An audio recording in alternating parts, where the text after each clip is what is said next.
So, we continue on this topic of the Paramis, and in Sanskrit they're known as Paramitas, and the Sanskrit-derived kind of Mahayana Buddhist traditions have a somewhat different list. They have a list of 6, which is quite famous, and 10, and the Theravada that we're part of has this list of 10 that I'm teaching from. And the third one is usually translated into English as renunciation. And there's a rumor that the topic of renunciation is not a very popular topic for Western Dharma teachers to teach about. And that is a bit of a pity, because I think it's really a fantastic and wonderful virtue, quality to have, the ability for renunciation. And maybe one of the reasons why some people hesitate to teach it, and why some people are even frightened and off-put by the concept of renunciation, is it has a lot of negative connotations of letting go of things that we maybe shouldn't let go of, that somehow in letting go we are becoming less of a person, or we're letting go of things which are valuable parts of life, or things that even we're attached to, or something. I think the word renunciation has a religious origin. I think it literally means to announce again, I believe. And I think it comes from monastic life, of someone who makes a public announcement or a formal announcement that they are now entering into the religious life as a monastic, perhaps.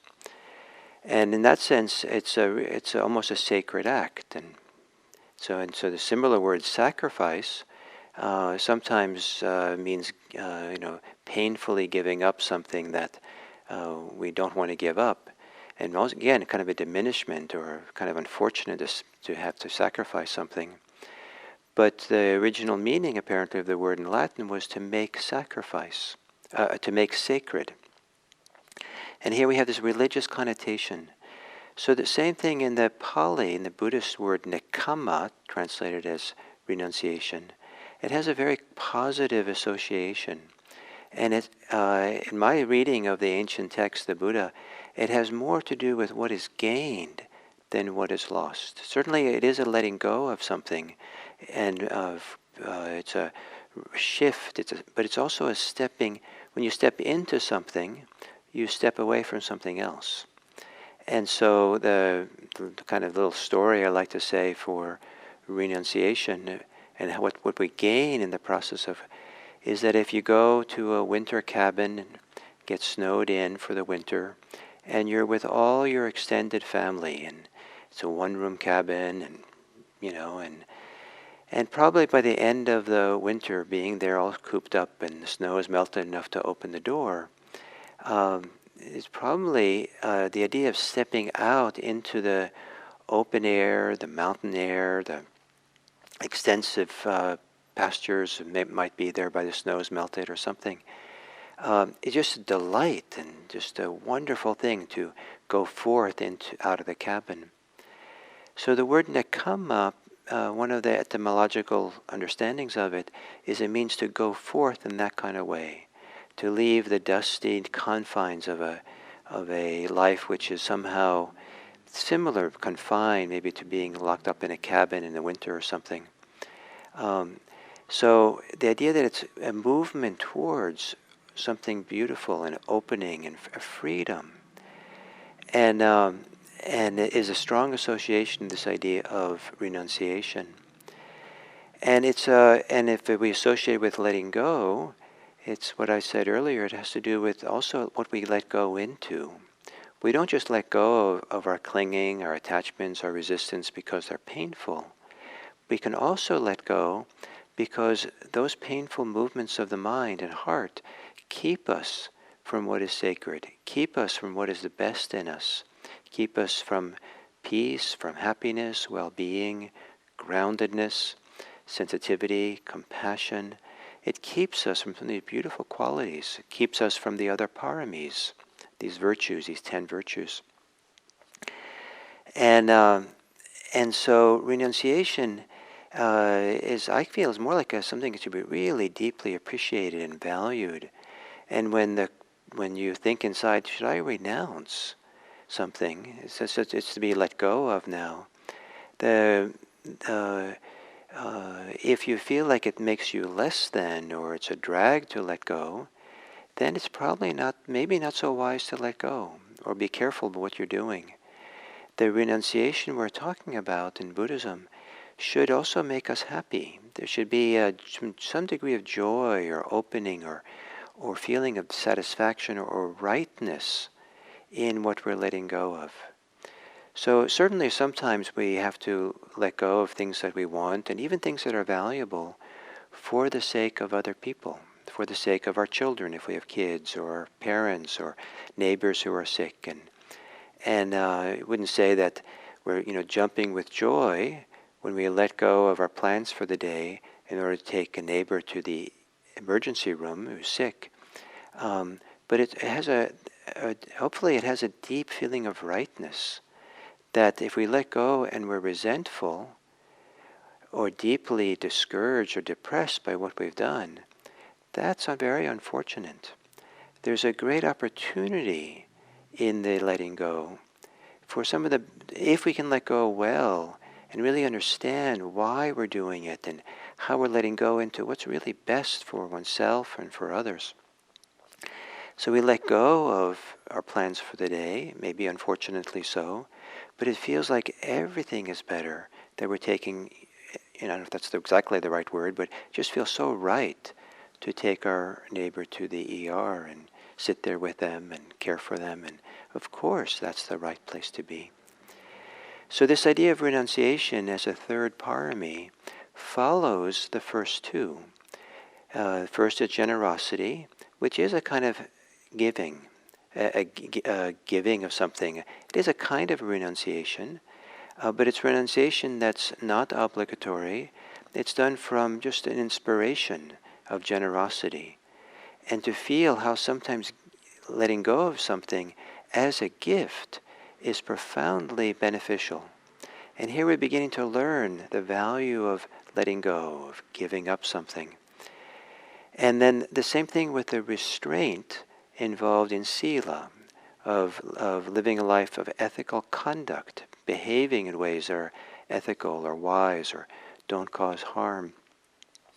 This is also not meant to be something which is a drag, but rather something that frees our integrity, that provides a certain kind of freedom.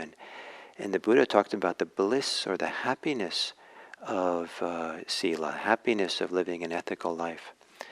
And to start feeling that restraint, because this sila is a kind of restraint, restraining ourselves from killing, lying, sexual misconduct, stealing, and intoxication.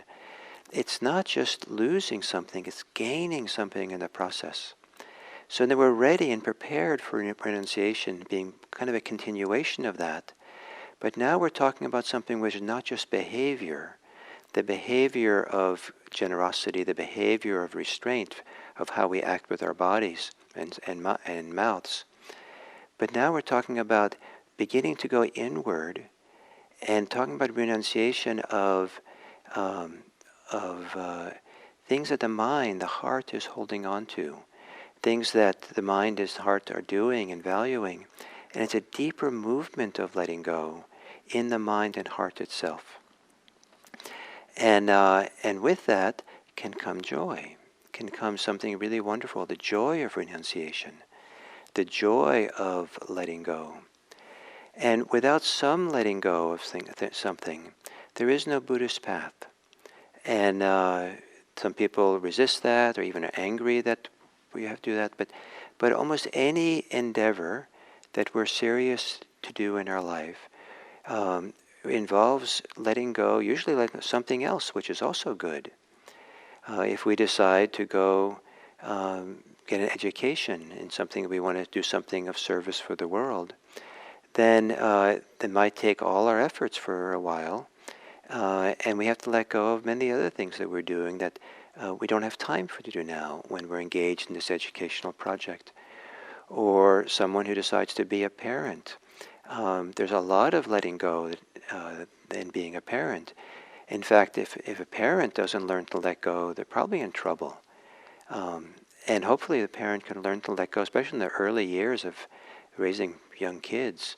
If they don't learn how to let go in a way that's graceful and brings joy, it can be actually quite, it doesn't, sometimes not very pretty, the frustration, the anger that can come. And so to learn this, we're asked in certain situations to let go, to really, what we're doing, the course we're taking, really requires a lot of us, and we have to let go a lot. I don't know if it's the best example, but like an Olympic athlete, that doesn't have to be Olympic, who just gives themselves all out to this is what they're doing. The other day I was hiking up in the mountains here, and there was, middle of the summer, there was a high school track team that was out running, and it was beautiful to watch these young high school students running in the mountains, and like deer. It was almost like watching them. And there's a joy and delight in maybe the running, as I felt there. But maybe they're doing that instead of other things. So it's the same thing with the Buddhist path, Buddhist practice. It's very, very valuable, and some people really feel committed to it. And it does require some letting go of other good things, even just to meditate every day, or to go and retreat, or to really make it a kind of central focal point of one's life. The degree of renunciation that people do in order to really follow the path of freedom and liberation varies from person to person by their circumstance, their interests, their intentionality, their vision of what's possible. And each of those is valuable, but does require some renunciation, some decision. I'm going to do this and not something else. And I've seen some people who don't understand that, and they're trying to do everything. And they're trying to squeeze in meditation, Buddhist practice, as if, they can have the cake and eat it too, as if they can have everything, and add on top of it enlightenment, or add on top of it the path to freedom or something, or Buddhism. I think that to enter the Buddhist path wisely and beneficially, some degree of renunciation, of careful reflection, wise consideration, and hopefully with a realization that this is actually important, that it's not a diminishment, it's a letting go of other things and letting go into one of the most beautiful and profound and meaningful things a person can do, the path of liberation. And that's what the Buddha did, and the classic understanding of these 10 paramis is that these are the things the Buddha cultivated for many lifetimes to prepare himself to become a Buddha. That these are kind of foundational. And in that kind of mythology, it applies to us as well. There is a time and place to become wise and appreciate deeply and feel the benefits and even the happiness of renunciation. And so you might spend the next 24 hours on this topic of letting go, of giving up, where the word giving is generosity, renunciation, which is maybe doing something sacred, that you would, what's the best possibilities that you know of in renunciation and letting go? What do you gain in the process? How do you benefit? How does the world benefit from your renunciation, your giving up? Why don't you reflect on that and think about it, and think about where you've already done beneficial giving up and renunciation, and what you've learned from that, and how does this apply to following this Buddhist path and meditation path, and in a way that benefits you. Talk to friends, read about it. Spend the next 24 hours kind of building this momentum through the paramis we're doing these 10 days, and spend time with renunciation. So thank you, and I look forward to our topic tomorrow.